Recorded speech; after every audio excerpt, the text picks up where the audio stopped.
Okay. Sino pa mas... Ikaw? Siya. Siya po. Ay, sorry. Sige ako naman naman. Suspicious density, right upper lung. For apiculordotic view. Suspicious. Artist lang tanda mo suspicious. Mga nasama lang yan. Yung dalawa lang. Hindi, may mga tignan tayo yan. Kaya na natin ano yan. Malaking epekto rin kasi sa mga katawan natin. Yung mga... Yan, yung mga fasting blood sugar, kaya Ang ganda naman. nandito, nasan yun? Ay, ito. Malaking bagay din yan. Malalaman ko kung ano yung ano, kung ano yung mga bawal at hindi pwede. Mga pwede. Okay, neutrophils, high. RDW, high.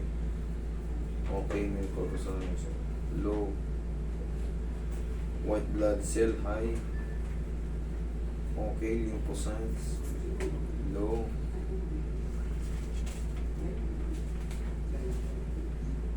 Blood sugar, okay. Boundary, uric, good. Creatinine, good.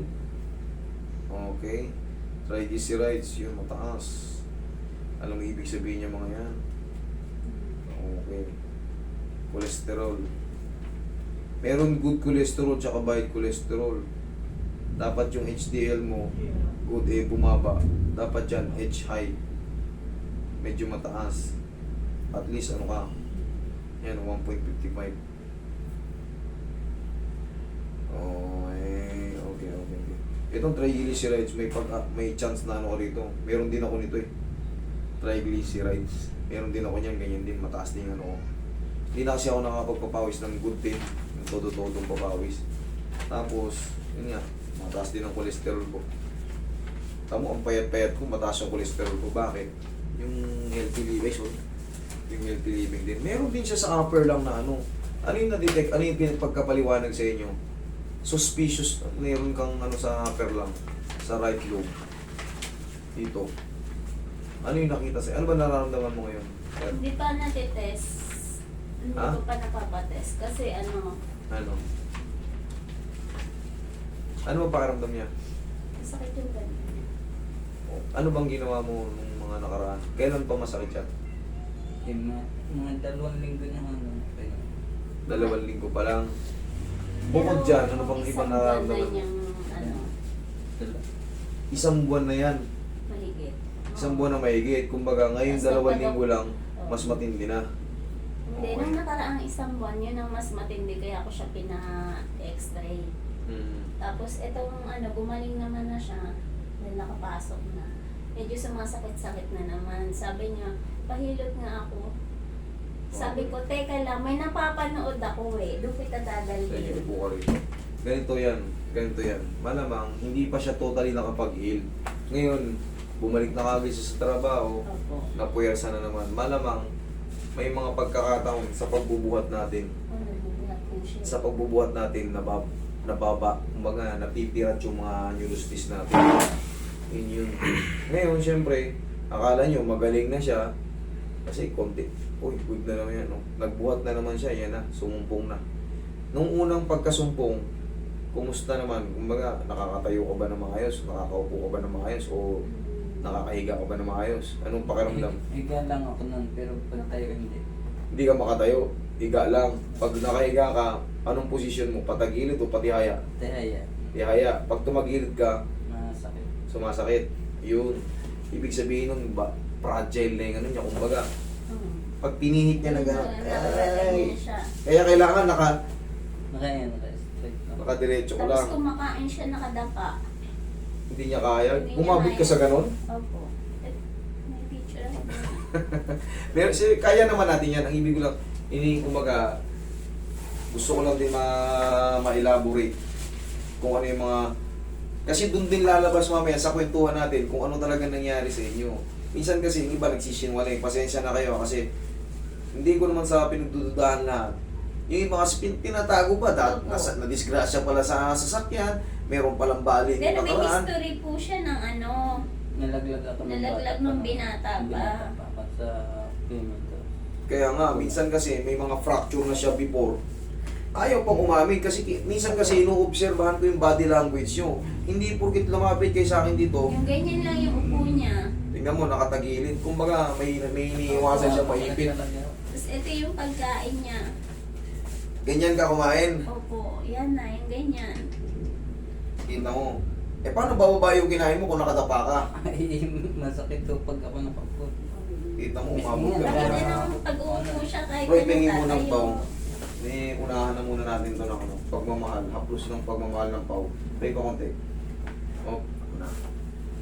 Gusto nga daw niya magpahilot. Eh sabi ko, may napapanood ako na lagi ko pinanonood, doon kita dadalhin. Siyempre, mas lamang ang may alam. Kumbaga, mas lamang yung maraming karanasan. Eh sabi naman ng anak ko, may message mo kasi. Kaya pumunta ka. Oo, hindi kayo makakapunta rito. Na kayo ng ano, binibigyan ko na kayo ng, kumbaga, pabor, palaging pabor. Kasi isang tao sa akin, isang chat nyo sa akin, napagbibigyan kayo. Pero pag sinabi ko sa inyo, hapon kayo pumunta o maaga kayo, sundin nyo, irespeto nyo yung ano, irespeto nyo. Kasi Sabi nakakahiya ko, sa mga ano. Sabi ko nga, nako, pag hindi tayo umabot ng alas 3, uwi talaga tayo kasi hanggang alas 3 lang. Irespeto sila eh. nyo rin yung time ko para sa mga ibang tao. Siyempre sila, sumusunod sila sa akin. Kayong mga pinagsisingit-singit ko, hindi naman sa ano, kailangan siyempre, kumbaga, balikan nyo rin ako ng ano. Napakaswerte nyo nga. Sinisingit ko kayo kahit anong araw gusto nyo. Siyempre, gusto ko lang din masunod kung ano yung sinabi ko kasi ang hirap pag darating kayo gusto nyo agad sumalang tapos may nakapilang ibang tao malayo. Anong gusto nyo gawin? Mapagalitan ako rin nila? Sabihin, nagsisingit pala si Master. Kailangan din, pag sinabi ko umaga kayo pumunta, pumunta na kayo. Hindi yung tayo nyo pang pilitin ko kayo para pumunta dito. Huwag ganun kasi labis la. Pagka hindi naman kayo masabi, masama ugali ni Master. Masama ugali niyan kasi yung ano lang, sumikat lang. Tignan nyo, ako pa yung nag-aalalay. Hindi ako patagilid. Ang hirap nung ano, ang hirap pakisamahan yung mga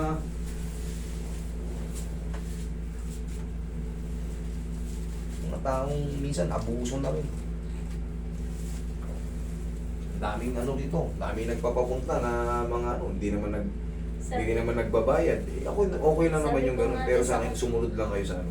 Sabi- Bigyan nyo rin ako ng ano, kumbaga, importansya na bilang ako yung nag-aayos sa inyo. Yung time na binigay ko sa inyo, dapat irespeto nyo yun. Hindi yung kung anong oras na kayo pupunta. Punta kayo, tapos wala rin naman, relax na. Mag-demand pa kayo ng ano, sabi lang sa'yo, may lakad kayo. Kung di ko kayo tanggapin, magtampo rin kayo. Ang inaalala ko kasi may ibang taong nakapila. Yung hindi kayo pwedeng dumating dito, pasok kayo agad sa loob. Gusto nyo agad mauna dahil may lakad kayo. Ano kayo? Galing nyo ah. Yun ang sana maintindihan nyo. Kasi itong mga to, kita mo, natataranta rin sila sa oras. Diba? Kayo mga taga rito, kahit anong oras, nandyan lang kayo. Yung iba, mga biyahe pa galing Davao. Gets nyo? Relax na. Okay, tihaya ka. Sige, tihaya ka lang. Ganyan. Ilang tag mo nakataw mo? Nasasaktan ka? Hindi. Okay.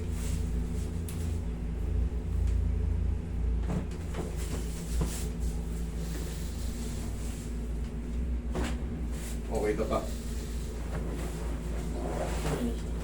Tingnan niyo yung benepisyo na re-receive nyo sa akin ha. Nagpasingit na kayo, hindi pa kayo minsan nagbabayad. Magbayad man kayo, talagang ano lang. Alam nyo yan. Nagsingit na kayo nun ha. So yun na lang, anong ko sa inyo, yung oras na lang sana hindi nyo rin baliwalain. Hindi yung para kayong pag-aari nyo na, kaya nga ako nagsumika para sa sarili ko yung boss ko eh.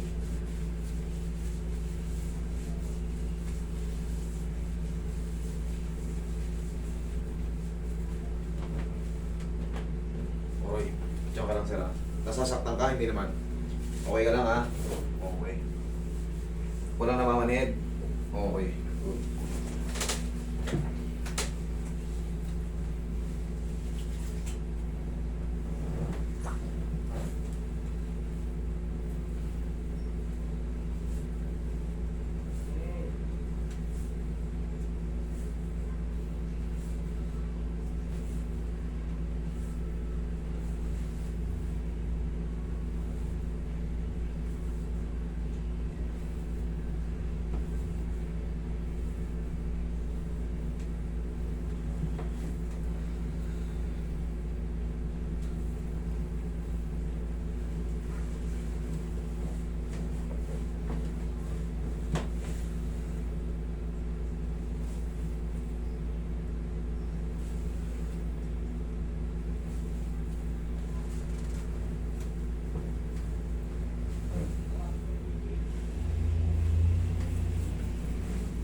Sa ano bang hilig ni Sir pagkain?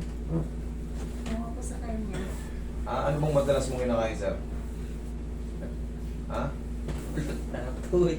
Ha? Lahat po. Ha? Lahat daw. Di kasi nag-ano siya, panggabi yung trabaho niya. Okay. Sige, lagi sa dibdib mo kamay. Mahihayin si Sir, ah. Dapat ka binibigti. Okay, relax na. Inhale. Exhale. Diyan ka lang. Huwag ka muna tatayo. Naramdaman mo yan? Diyan ka lang. Yun yung panty-compress. Mararamdaman mo yun, mag-apangat. Ngayon, hindi, kaya ako sinasabi ko sa kanya kung ano yung paborito niyang pagkain. Baka mamaya, ang daily routine niya is puro pares, puro mga ano. Ganun. Pares. O, kita mo? Hinulangan ko lang, ha? Mataas na yung triglycerides mo. May posibilidad na may stroke tayo. Sakit sa puso. Baka pagbabawas-bawas lang din tayo. Baka hindi na healthy yung kinakain talaga natin. Nangyari na rin sa akin, tumaas yung ganyan. Alam mo nangyari sa akin, namanig yun dito ko. Hospital ako. Namanig yun dito ko, tapos sumakit yung mga ano ko. Kala ko na-stroke ako eh. Pero sana, huwag naman. Huling kain ko yung pares bago ako umuwi.